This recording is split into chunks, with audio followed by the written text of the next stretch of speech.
Terve! Se olisi taas uuden videon aika.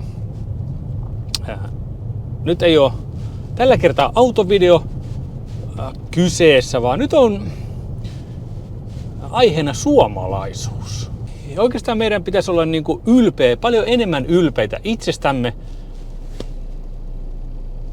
Ja asia, mikä mä havahduin tässä vähän aikaa sitten, että mikä on tiedossa, mutta oikeastaan niin kuin konkreettisesti realisoitui, että kun puhutaan nykyään niin muotisana tai vähemmistö, niin me suomalaiset, mehän ollaan aika merkittävästi vähemmistössä, näin niin kuin globaalisti ajateltuna.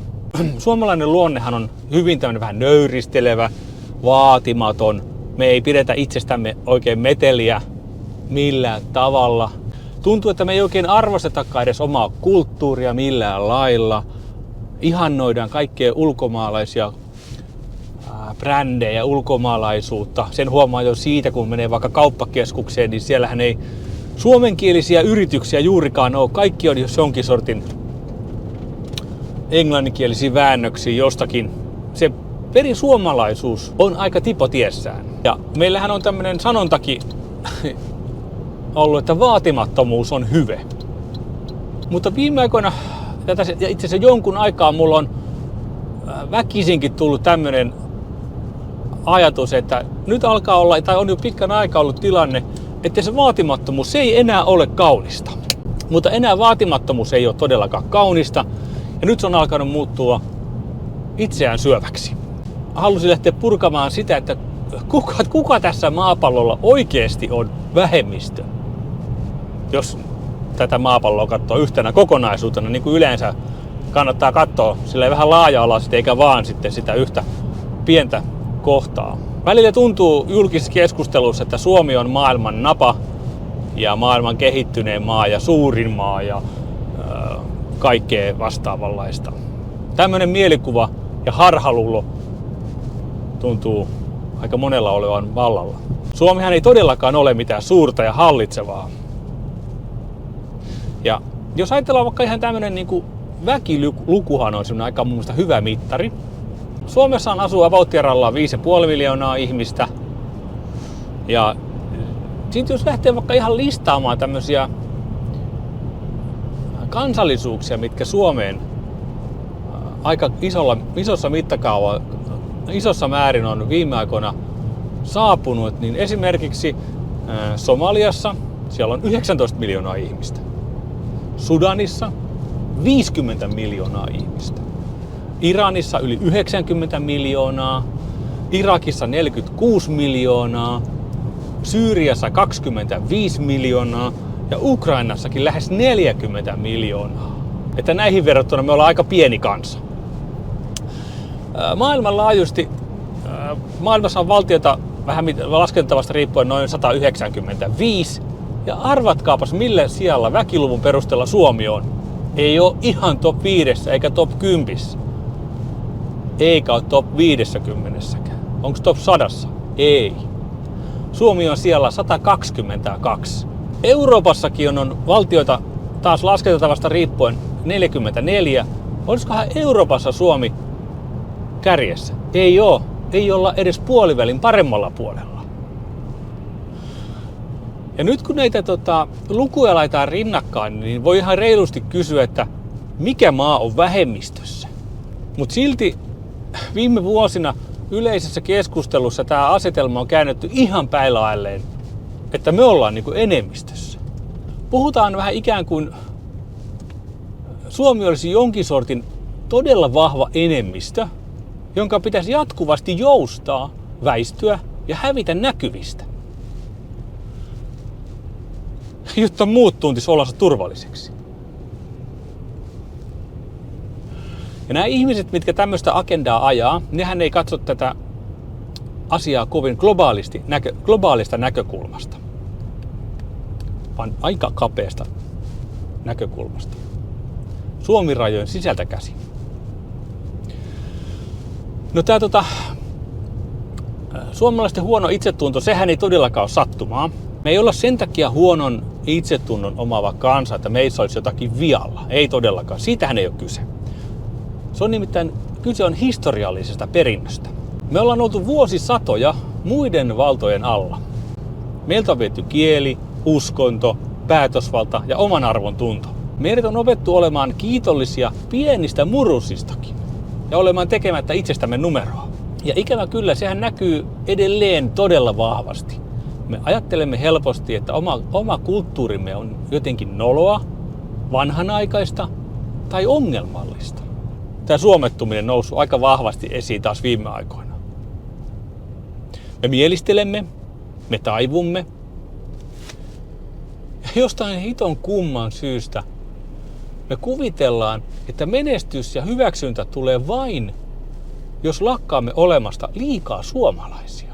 Haetaan koko ajan hyväksyntää maailmalta ja heti nostetaan otsikoihin, jos Suomi jotenkin mainitaan maailmalla. Mutta katsokaapa nyt vähän ympärille tässä maailmassa. Eipä muita kansoja ole vastaavia, mitkä tällä lailla ajattelee itsestään. Useimmat kansat vaalivat todella vahvasti omaa historiaansa, kulttuuriaan ja perintöään. Jotkut jopa todella aggressiivisesti. No mites me sitten? Me taas odotetaan täällä Suomessa, että joku ulkopuolinen tulisi kertomaan meille, että meilläkin on lupa olla ylpeitä. Me ei itse nähdä sitä, miten erityinen maa Suomi on, tai miten erityinen tämä Suomi on ollut. Meille tämä kaikki on arkea. Meille tämä on ihan itsestään selvää, mutta ulkopuolisille Suomi yhä edelleen näyttäytyy turvallisena, rehellisenä, rauhallisena, toimivana ja inhimillisenä yhteiskuntana. Nämä on niitä arvoja ja asioita, mitä ulkomaalaiset ja muunmaalaiset Suomessa ihannoi ja ihailee. No, mitä tämä suomalaisuus sitten oikeasti on? Se on nykypäivänä tuntuu, jos sä korostat suomalaisuutta ja sanot, että olet ylpeä suomalainen, niin se koetaan jotenkin heti uhkalausena tai uhkaavana muita kohtaan. Mutta olla ylpeä suomalainen ei todellakaan tarkoita sitä, että vihaisi muita. Ei todellakaan. Se ei tarkoita sulkeutumista. Se ei tarkoita epäinhimillisyyttä. Mutta miten mä näen, että mitä se suomalaisuus on, niin tarkoittaa sitä, että vaalitaan omia arvoja, pidetään huolta omasta kulttuurista, annetaan oman kielen, historian ja tapojen jatkua eteenpäin tuleville sukupolville. Ja sitten ymmärretään, että nämä arvot, ne ei säily itsestään. Niitä täytyy ylläpitää ja vaalia. Niin kuin me tiedetään, niin kaikki suomalaiset ovat empaattisia, hiljaisia, vähän ujohkoja, mutta äärimmäisen hyvätahtoisia. Vuosi vuodelta mä oon yhä vahvemmin tullut siihen tulokseen, että myös tuo hyvän tahtoisuus, mikä meissä suomalaisissa on, niin sitä käytetään äärimmäisen paljon hyväksi. Että se alkaa muuttua jo meille niin kuin heikkoudeksi. Me ollaan menty Suomessa aivan liian pitkälle itsestämme luopumisessa. Ja on tullut tilanne, jossa niin kuin auttamisesta on tullut itsensä unohtamista. Ja suvaitsuvaisuudesta on tullut vaatimusta luopua omasta.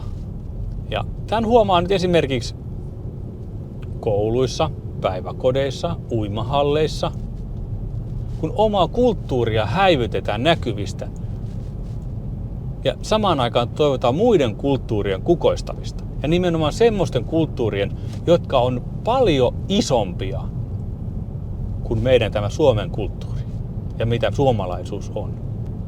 Tässäkin vaiheessa voisi vaan kysyä, että mikä tässä nyt on vähemmistössä. Ja mä aina mietin, että minkä takia se on aina meidän kulttuuri, jonka pitää väistyä nimenomaan Suomessa. Kun me matkustetaan muihin maihin, me sopeudumme. Ja niin tekee joka ikinen fiksu länsimaalainen ihminen, lähtee muihin maihin tutustumaan, opiskelemaan muiden maiden kulttuuria, kunnioittaa sitä. Käyttäydytään niissä moskeijoissa ja kirkoissa, ja missä nyt sitten ollaankaan, kunnioittavasti maassa maan tavalla. Se on ihan itsestäänselvyys meille. Miksi tämä periaate sitten unohdetaan kotimaassa kokonaan? Se ei mene mun kaaliin niin kuin millään lailla. Ja se ei nyt tarkoita todellakaan sitä, että jos sä tuut Suomeen, niin tämän kyseisen ihmisen pitäisi hylätä oma kulttuuri. Eihän siitä ole missään tapauksessa ollut kyse. Mutta heidän pitää myös hyväksyä ja ymmärtää meidän kulttuuri ja oppia tämä kulttuuri. Se ei ole mikään semmoinen asia, että jos on toinen, niin toinen jää pois. Edelleen maassa maan tavalla. Kieli, historiat, tavat, juhlat. Ei siksi, että joku haluaa alistaa, vaan siksi, että tämä maa säilyy omana itsenään. No sitten tästä omasta maasta itsenään tuli mieleen tämmöinen asia, mikä Suomessa on varmasti maailman yksi parhaimpia asioita monen muun asian rinnalla, on puolustusvoimat. Eli Suomessa jokainen 18-vuotias täysikäinen mies on asevelvollinen niin sanotusti. He joutuu suorittamaan asevelvollisuuden tai sitten menee sivariksi tai kuka mihinkäkin, mutta pääsääntöisesti onneksi kaikki miehetyt menee puolustusvoimien, eli me lähtee inttiin. Tätä mä jäin sitten miettimään, että nyt tässä kansainvälistyvässä maailmassa, niin ja minkä takia sitä sitten ei uloteta kaikkiin suomalaisiin. Eli kun muutat Suomeen, saat Suomen kansalaisuuden, ja jotta saat Suomen kansalaisuuden, niin, ja haluat tulla asumaan tänne ja vaalia suomalaista kulttuuria, olla osana yhteiskuntaa, ja johon kuuluu myös se, että pitää puolustaa maataan, niin minkä takia sitten heidän ei tarvitse mennä suorittaa asevelvollisuutta?